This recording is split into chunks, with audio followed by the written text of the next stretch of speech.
Hello dear student. तो 12th के solution में हम लोग लेक्चर नंबर 8 तक कर चुके हैं, जिसमें हमारा कंसंट्रेशन टर्म्स, उनके रिलेशन और हमारा सोल्यूशन के टाइप्स हो चुका है। ठीक है, अब मैं यहाँ पर इस लेक्चर में आगे बढ़ता हूँ और आगे इस तरह बढ़ते कि क्वेश्चन यहाँ पर लेके चलते हैं। तो यहाँ पर क्वेश्चन क्या है आपके पास? Question 1, which is more concentrated, which is more concentrated, which is more concentrated. ठीक है, जो ये वीडियो देख रहा है और उससे कंसंट्रेशन टर्म की नॉलेज है, उसके लिए क्वेश्चन आसान होगा।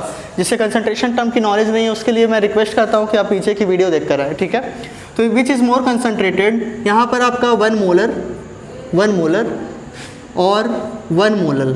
ठीक है, मैंने बताया कैपिटल एम आपका क्या रिप्रेजेंट करता है?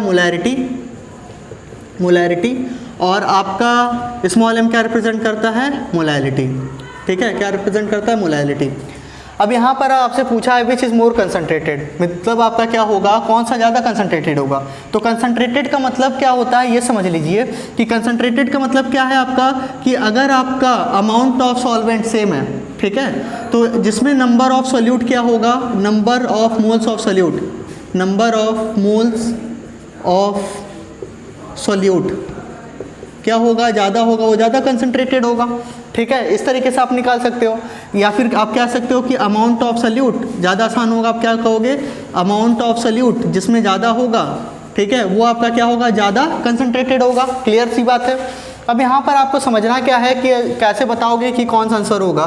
तो यहाँ पर देखो, थोड़ा सा आपको हिंट देता हूँ। तो यहाँ पर आपका क्या होगा? 1 मोलर क्या रिप्रेजेंट करता है?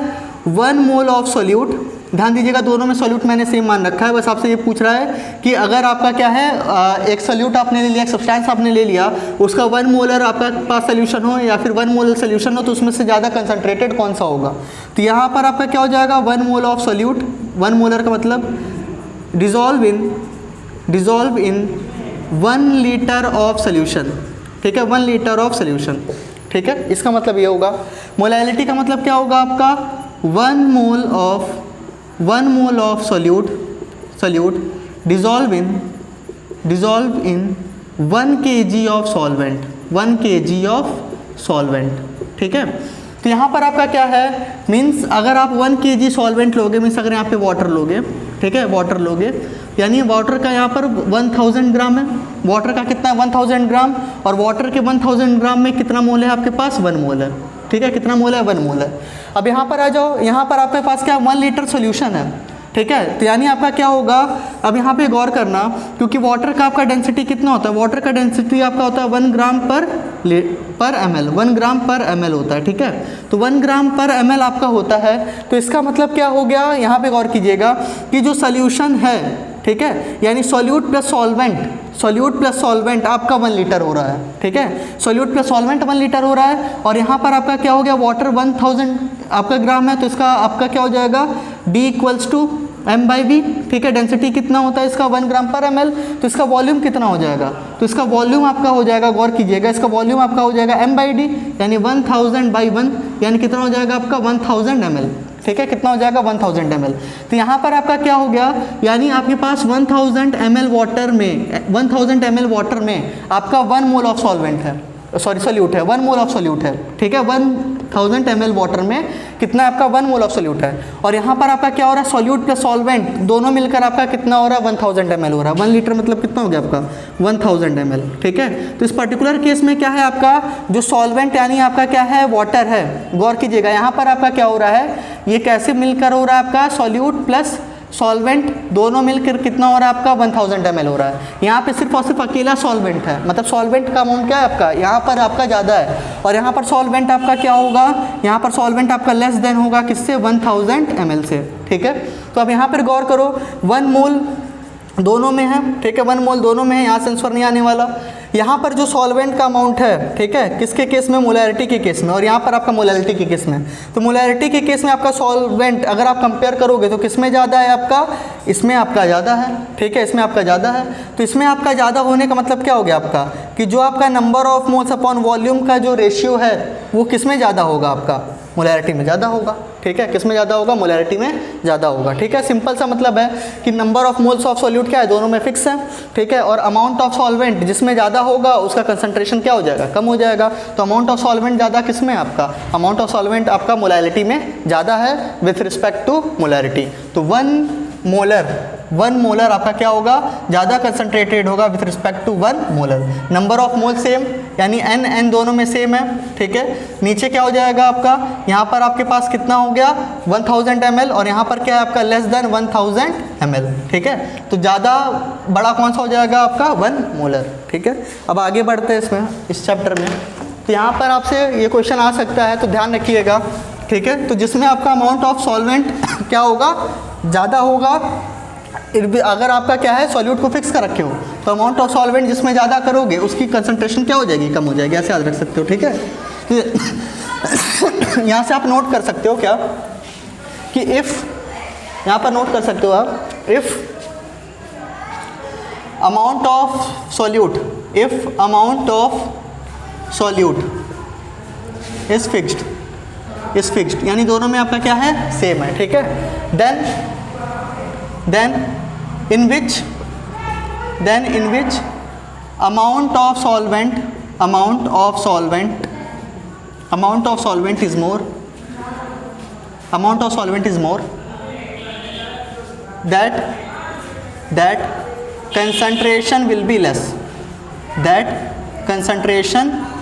will be less, ठीक है, ये आप याद रख सकते हो कि अगर आपका क्या है, अमाउंट ऑफ जैसे 1 मोलर और 1 मोलर अमाउंट ऑफ सॉल्यूट क्या है आपका? सेम है। सो इसमें आपका सॉल्वेंट का अमाउंट ज़्यादा होगा, उसका कंसंट्रेशन क्या होगा? कम होगा। ठीक है, अब आ जाइए, अब इस चैप्टर में हम लोग आगे बढ़ते हैं। तो चैप्टर में आगे बढ़ने अब का क्या आएगा? मैंने लास्ट वाले लेक्चर में आपको बताया था कि इस पर्टिकुलर चैप्टर में हम लोग किसकी बात करने वाले हैं? लिक्विड सोल्यूशन की। ठीक है, किसकी बात करने वाले हैं? लिक्विड सोल्यूशन की बात करने वाले हैं। लिक्विड सोल्यूशन का मतलब इसमें क्या हो जाएगा? आपका जो सॉल्वेंट है वो फिक्स हो जाएगा, वो क्या हो जाएगा आपका? वो आपका क्या हो जाएगा? लिक्विड हो जाएगा। ठीक है, वो क्या हो जाएगा? लिक्विड। तो यहाँ से आपके 3 टर्म आएंगे, मतलब 3 तरीके के सोल्यूशन आपके आएंगे। एक आपका आएगा सॉलिड लिक्विड सोल्यूशन, दूसरा आपका आएगा लिक्विड सोल्यूशन। ठीक है, तीसरा कौन सा आ जाएगा आपका? Gas liquid solution. तो हमको बेसिकली इन तीनों अब सोल्यूशन को क्या करना है, एक-एक करके डिटेल में पढ़ना है। ठीक है, तो हमको लिक्विड सोल्यूशन पे ज़्यादा फोकस करना है, और लिक्विड सोल्यूशन में आपका टाइप क्या हो जाएगा? सॉलिड लिक्विड और गैस लिक्विड। उसमें से हम लोग आज पहला स्टार्ट करने जाते हैं। तो पहला कौन सा हो जाएगा आपका? Solid liquid solution. ठीक है, तो पहला कौन सा आपका हो जाएगा? पहला आप हेडिंग दे दीजिए सॉलिड लिक्विड सोल्यूशन। ठीक है, सॉलिड लिक्विड सोल्यूशन, यानी आपका क्या हो जाएगा? पहला जो हेडिंग होगा वो आप क्या पढ़ोगे? सॉलिबिलिटी ऑफ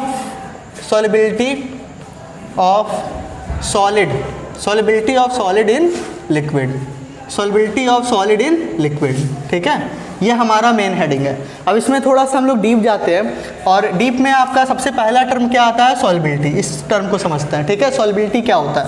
तो सॉल्बिलिटी का जनरल सा मतलब क्या लगा सकते हो कि जो आपके पास एक सब्सटेंस है वो दूसरे सब्सटेंस में क्या हो जाए? डिजॉल्व हो जाए। ठीक है, क्या हो जाए? सॉल्युबल हो जाए, डिजॉल्व हो जाए। ठीक है, लेकिन यहाँ पे सॉल्बिलिटी का एक स्पेसिफिक आपका क्या है? डेफिनेशन है। उस डेफिनेशन को समझते हैं क्या होता है। ठीक है, तो यहाँ पर आपका क्या हो जाएगा? सॉल्बिलिटी कैसे समझोगे? ठीक है, सॉल्बिलिटी कैसे समझोगे? यहाँ पर गौर कीजिएगा। सॉल्बिलिटी आपका रिप्रेजेंट क्या करता है? It represent maximum amount of solute, maximum amount of solid. ठीक है, सॉलिड हम लोग लिक्विड पढ़ रहे हैं तो सॉलिड सॉल्यूट यहाँ पर हो जाएगा। ठीक है, it represent maximum amount of solute in 100 gram of liquid solvent at definite temperature. याद रखिएगा, टेम्परेचर क्या होना चाहिए आपका? फिक्स होना चाहिए, कांस्टेंट होना चाहिए। ठीक है, तो यहाँ पर आपका क्या हो जाएगा? It represent maximum amount of solid solute in 100 gram of liquid solvent eight definite temperature. होता क्या है, ये जो सॉल्युबिलिटी है वो टेम्परेचर से क्या करती है, रिलेट करती है। आपका टेम्परेचर बढ़ाने या घटाने पर सॉल्युबिलिटी क्या होता है, चेंज होता है। इसलिए यहाँ पर आपका अगर कोई पर्टिकुलर आपने सॉल्यूट एंड सॉल्वेंट ले रखा है तो उसकी सॉल्युबिलिटी मेज़र करने के लिए, ठीक है, आपको क्या करना पड़ेगा, टेम्परेचर को क्या करना पड़ेगा, फिक्स करना पड़ेगा। इसको मैं थोड़ा सा एलिब्रेट करता हूँ। कैसे? सपोज दैट आपने क्या ले लिया, शुगर ले लिया, ठीक है, क्या ले लिया, शुगर ले लिया। एम्पल अमाउंट है आपके पास, शुगर का एम्पल अमाउंट है, और आपने क्या ले लिया, 100 ग्राम ऑफ वाटर ले लिया है, ठीक है, 100 ग्राम ऑफ वाटर ले लिया। अब आपका टेम्परेचर कितना है, 25 डिग्री सेल्सियस। इस पर्टिकुलर टेम्परेचर पर आप क्या करने जा रहे हो, शुगर की सॉल्युबिलिटी निकालने जा रहे हो, ठीक है। ध्यान रखिएगा, सॉल्युबिलिटी निकालते समय ये जो टेम्परेचर है हमेशा क्या रहना चाहिए, 25 डिग्री सेल्सियस रहना चाहिए। आपने शुगर में क्या किया, 5 ग्राम वाटर में 5 ग्राम शुगर ऐड किया पहले, ठीक है, वाटर में क्या किया, 5 ग्राम शुगर ऐड किया, शुगर डिज़ोल्व हो गया, ठीक है। फिर उसके बाद आपका क्या होता है, 10 ग्राम आपने शुगर ऐड किया, किसमें, आपने 100 ग्राम ऑफ वाटर में, ठीक है, अमाउंट बढ़ा के आपने 10 ग्राम किया, 10 ग्राम भी क्या हो गया आपका, डिज़ोल्व हो गया, ठीक है। आपने क्या किया, धीरे से बढ़ा के 14 ग्राम किया, ठीक है, फिर भी क्या हो गया आपका, डिज़ोल्व हो गया। फिर आपने बढ़ा के कितना किया, आपने 15 ग्राम किया, क्या हो गया, डिज़ोल्व हो गया। लेकिन अब जब 15 से आप क्या करोगे, 16 ग्राम करोगे तो अब डिज़ोल्व नहीं होगा। तो जो मैक्सिमम अमाउंट था शुगर का, जो कि 100 ग्राम ऑफ वाटर में क्या हो रहा है, डिज़ोल्व हो रहा है, वो कितना है आपका, 15 ग्राम है, ठीक है। और किस टेम्परेचर पर है आपका, 25 डिग्री सेल्सियस पर है। अगर ये टेम्परेचर आप वेरी कराते हैं, ऑल्दो मैं आगे बताऊंगा कि टेम्परेचर के साथ कैसे सॉल्युबिलिटी वेरी करती है, लेकिन इस 25 डिग्री सेल्सियस पर शुगर का सॉल्युबिलिटी कितना हो जाएगा आपका, 15 ग्राम, ठीक है, कितना हो जाएगा आपका, 15 ग्राम इन 100 gram of water, in 100 gram of water, ठीक है। तो ये आपका क्या हो गया, सॉल्युबिलिटी हो गया। ये क्या बताता है आपका कि आपका जो सॉल्यूट है उसका मैक्सिमम अमाउंट 100 ग्राम वाटर में एट फिक्स टेम्परेचर पर कितना आपका डिज़ोल्व है, ठीक है, कितना आपका डिज़ोल्व है। क्लियर हो रहा है? अब आ जाइए यहाँ पर यहाँ पर आपको सॉल्युबिलिटी के कुछ फैक्टर बताता हूँ कि आपका जो सॉल्युबिलिटी है, ठीक है, वो आपका किस पर डिपेंड करता है, ठीक है, किस पर डिपेंड करता है। तो पहले यहाँ पर आ जाइए, यानी आपका क्या हो जाएगा, फैक्टर्स अफेक्टिंग द सॉल्युबिलिटी, ठीक है, किस पर आप आ जाइए, फैक्टर्स पर। तो क्या हो जाएगा, फैक्टर्स अफेक्टिंग सॉल्युबिलिटी, ठीक है, फैक्टर्स अफेक्टिंग सॉल्युबिलिटी। अब यहाँ पर पहला आपका होगा नेचर ऑफ सॉल्वेंट, ठीक है, nature of solvent. Nature of solvent से क्या मतलब है, तो सॉल्वेंट आप क्या कर सकते हो, दो तरीके से कैटेगराइज कर सकते हो, एक आपका पोलर सॉल्वेंट और दूसरा आपका नॉन पोलर सॉल्वेंट, ठीक है।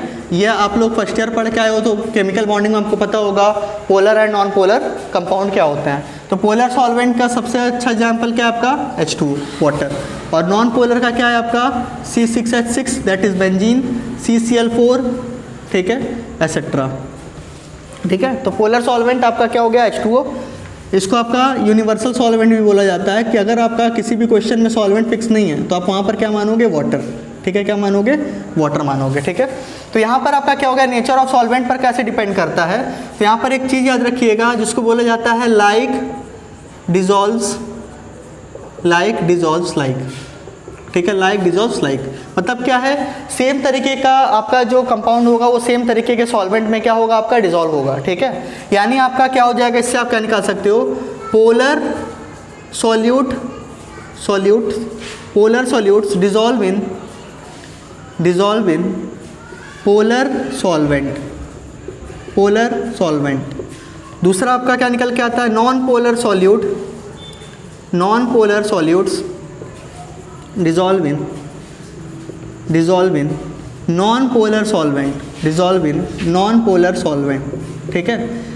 अब यहाँ पर आपका क्या हो जाएगा, समझते हैं यहाँ पे, पोलर सॉल्यूट क्या हो जाएगा, पोलर सॉल्यूट जितने भी आपके आयनिक कंपाउंड हैं, सबके सब क्या होते हैं, आपके पोलर कंपाउंड भी होते हैं, ठीक है। तो यहाँ पर आपका क्या हो गया, इसका एग्जांपल देता हूँ मैं, एग्जांपल फर्स्ट, इसको आप फर्स्ट बोल दो, इसको आप क्या बोल दो, सेकंड। तो फर्स्ट का एग्जांपल क्या हो जाएगा, KCl, NaCl, KNO3, CuSO4 etcetera, ये सब के सब क्या है आपके पास, पोलर सॉल्यूट हैं, ठीक है, क्योंकि सब के सब क्या है, आयनिक कंपाउंड है। तो KCl, NaCl, KNO3, CuCO4 etcetera dissolve in किसमें आपका हो जाएगा, पोलर सॉल्वेंट कौन सा आपका, water, dissolve in H2O।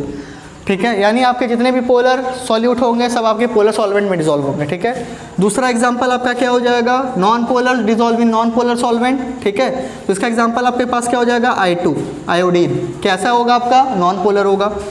Naphthalene organic compound है ये दोनों के दोनों कैसे नॉन पोलर सॉल्यूट है, तो किस में डिजोल्व होंगे, आपके नॉन पोलर सॉल्वेंट में। तो I2 नेफ्थलीन डिजोल्व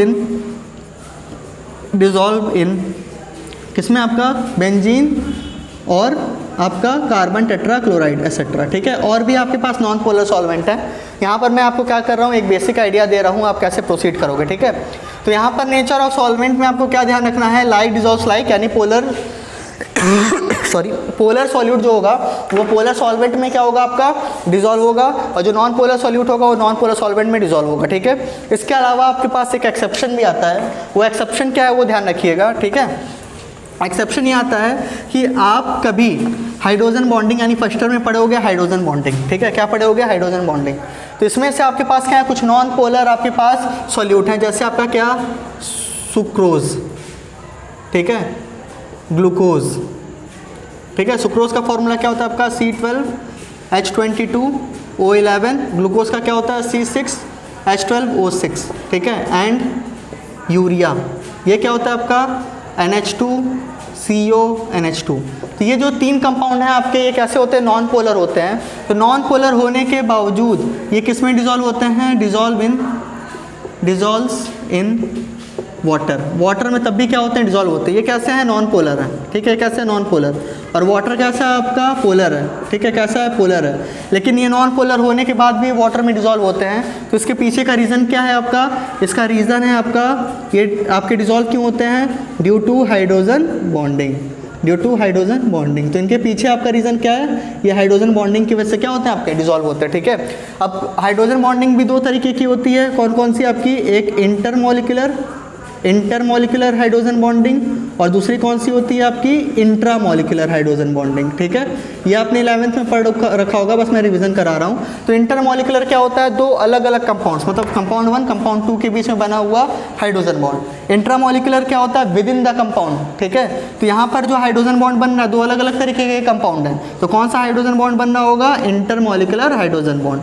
ठीक है, तो ये आपका जो सुक्रोज, ग्लूकोज, यूरिया है, ठीक है, इसको आपका एक चीज़ और कहा जाता है, इसको क्या कहा जाता है, आपका केन शुगर बोला जाता है इसको। ठीक है, तो ये आपके क्या हैं, ये सब के सब आपके नॉन पोलर हैं। ठीक है, ऑर्गेनिक हैं, और ये आपके किस में डिजोल्व हो रहे हैं, इनऑर्गेनिक, जो कि आपका क्या है, एक पोलर है। ठीक है, ये मतलब आप कार्बन के कंपाउंड है तो इसको आप क्या बोलोगे, सॉरी यहाँ पे ध्यान रखिएगा, एक यूरिया आपका ऑर्गेनिक कंपाउंड नहीं है। ठीक है, तो यहाँ पर आपका क्या हो गया, इसको ज़्यादा अच्छा होगा यही बोलना कि नॉन पोलर हैं, और एक किसमें डिजोल्व हो रहे हैं, आपके पोलर सॉल्वेंट में डिजोल्व हो रहे हैं। ठीक है, उसके पीछे का रीज़न क्या है, आपका इंटरमॉलिक्यूलर हाइड्रोजन बॉन्डिंग। ठीक है, तो ये था आपका पहला कैरेक्टर, मतलब सॉरी पहला फैक्टर, जो कि आपका क्या बताता है, सॉल्बिलिटी को बताता है। ठीक है,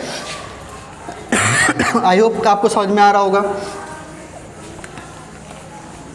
इसके बाद आ जाइए आप, जो दूसरा फैक्टर है, फैक्टर्स अफेक्टिंग द सॉल्युबिलिटी में।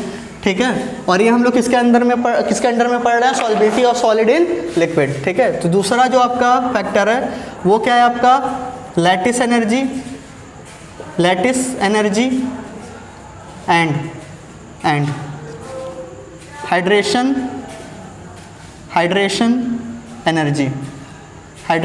एनर्जी। ठीक है, या फिर आपका lattice enthalpy and hydration enthalpy भी आप बोल सकते हो।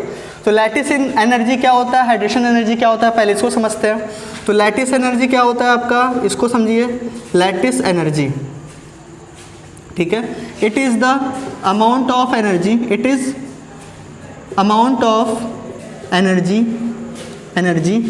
Required to dissociate 1 mole of ionic compound into its ions। ठीक है, आपको पता है कि जब तक आपके क्या है, आयनिक कंपाउंड जनरली आपके क्या होते हैं, सॉलिड होते हैं, क्योंकि वो आपके इलेक्ट्रोस्टैटिक अट्रैक्शन फोर्स से क्या होते हैं, बंधे होते हैं। तो जब तक आप उन आयंस को क्या करोगे, अलग नहीं करोगे, सेपरेट नहीं करोगे, तब तक वो डिजॉल्व नहीं होंगे। ठीक है, तो लैटिस एनर्जी क्या हो गया आपको कि पहले आपको क्या करना पड़ेगा, उनके लैटिस जो आपका क्या है, जो लैटिस है आपका, ठीक है, यानी नेटवर्क ऑफ आयंस, उनको क्या करना पड़ेगा, ब्रेक करना पड़ेगा। ठीक है, तो ब्रेक करने के लिए आपको क्या चाहिए होगी, एनर्जी चाहिए होगी। ठीक है, और ये इसको आप कब मीन्स कैसे आप मेज़र करोगे, तो वो आप कितना लोगे, 1 मोल ऑफ आयनिक कंपाउंड लोगे। ठीक है, तो 1 मोल ऑफ आयनिक कंपाउंड को क्या करने के लिए, उनके आयंस में, उनके कंस्टिट्यूएंट आयंस में ब्रेक करने के लिए जो एनर्जी रिक्वायर्ड होती है उसको क्या बोलते हो, लैटिस एनर्जी। ठीक है, लैटिस एनर्जी। दूसरा चीज़ आपका क्या है, इसके बाद है आपका हाइड्रेशन एनर्जी। हाइड्रेशन एनर्जी को समझिए। हाइड्रेशन एनर्जी ये क्या होता है आपका, it is the energy released, it is the energy, it is the energy released, it is the energy released when 1 mole of ions, 1 mole of ions undergo hydration, undergo hydration। इसका क्या मतलब है आपका कि 1 मोल ऑफ आयंस अगर आपके hydration में जाते हैं तो क्या होगा, अमाउंट ऑफ एनर्जी को क्या करेंगे, लिबरेट करेंगे। ठीक है, वही अमाउंट ऑफ एनर्जी आपकी क्या कहलाएगी, हाइड्रेशन एनर्जी।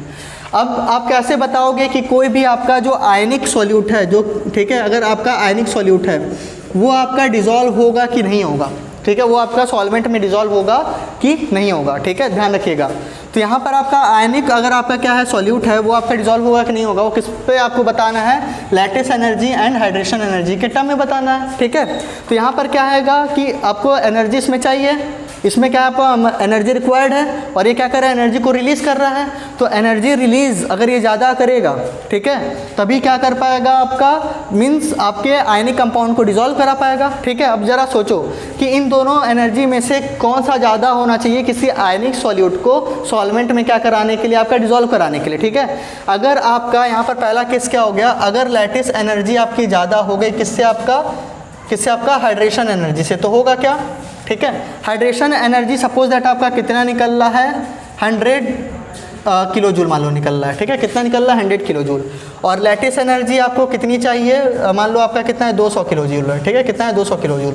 तो ये क्या हुआ, एनर्जी तो लिबरेट किया, लेकिन वो एनर्जी आपकी सफिशिएंट नहीं है 1 मोल ऑफ आपके आयनिक कंपाउंड को आयंस में ब्रेक करने के लिए। तो ऐसे केस में क्या होगा, वो आपका जो लैटिस है वो ब्रेक नहीं होगा। जब लैटिस ब्रेक नहीं होगा तो ऐसे केस में आपका क्या होगा, वो आयनिक सॉल्यूट आपका सॉल्वेंट में डिज़ोल्व नहीं होगा। तो इस केस में आपका क्या होगा, ionic solute does not dissolve in solvent. ठीक है, आप लिख सकते हो, इसमें क्या होगा, आपका सॉल्युबल नहीं होगा। यहाँ पर मैं लिख दे रहा हूँ, इस केस में आपका क्या होगा, सॉल्युबल नहीं होगा। ठीक है, अगर आपका क्या हो रहा है, बोर्ड ज़्यादा गंदा हो रहा है, तो यहाँ पर आपको डेफिनेशन समझ में आ गई। अब मैं यहाँ पर आपको केस से समझाता हूँ क्या होगा। तो यहाँ पर पहला केस मैंने क्या बताया कि अगर आपका लैटिस एनर्जी क्या हो गया, आपका ज़्यादा हो गया। ठीक है, क्या हो गया, लैटिस एनर्जी आपका ज़्यादा हो गया किससे, हाइड्रेशन एनर्जी से। तो उस पर्टिकुलर केस में क्या होगा, आपका सॉल्युबल नहीं होगा। ठीक है, आयनिक सॉल्यूट आपका सॉल्वेंट में सॉल्युबल नहीं होगा। दूसरा आपका क्या हो गया, lattice enthalpy is less than hydration enthalpy. ठीक है, अब ये 100 किलो जूल है और ये कितना है आपका 200 किलो जूल। ठीक है, तो हाइड्रेशन इंथैल्पी क्या हुआ, जब आपका वाटर में क्या हुआ, डिजोल्व होने गया, तो उसने 200 किलो जूल एनर्जी को क्या किया, रिलीज़ किया। इसको कितना चाहिए, उस आपके आयनिक कंपाउंड को ब्रेक होने के लिए कितना चाहिए, 100 किलो जूल ही चाहिए। ठीक है, यानी ये वाली एनर्जी ज़्यादा निकली, उसको कम ही चाहिए, उसमें से 100 किलो जूल यूज़ कर लेगा और आपका क्या हो जाएगा, आयंस में ब्रेकडाउन हो जाएगा। तो आयंस में ब्रेकडाउन हो जाएगा यानी आपका क्या हो जाएगा, वो आपका सॉल्युबल हो जाएगा। तो इस पर्टिकुलर केस में क्या होगा, आपका सॉल्युबल होगा। यानी आपका किसी आयनिक कंपाउंड को आपका वाटर में सॉल्युबल होने के लिए क्या कंडीशन होना चाहिए, lattice energy of the solute must be less than hydration enthalpy of the solute. ठीक है, क्लियर हो रहा है। तो ये कंडीशन होना चाहिए आपका सॉल्युबिलिटी ऑफ सॉलिड, या फिर आप इसको ब्रैकेट में लिख सकते हो आयनिक सॉल्यूट इन सॉल्वेंट क्या आपका वाटर। ठीक है, ये कंडीशन आपका होना चाहिए। तो ये आपका क्या था, एक इम्पॉर्टेंट वीडियो है, बहुत ही इंपॉर्टेंट वीडियो है। इस कॉन्सेप्ट में अगर आपको कुछ दिक्कत होगा तो आप नीचे कमेंट कर सकते हो। ठीक है, नीचे आप कमेंट कर सकते हो। बाकी इस वीडियो को आप रिपीट करके देखिए। ठीक है, बहुत ही इंपॉर्टेंट कॉन्सेप्ट है। Thank you.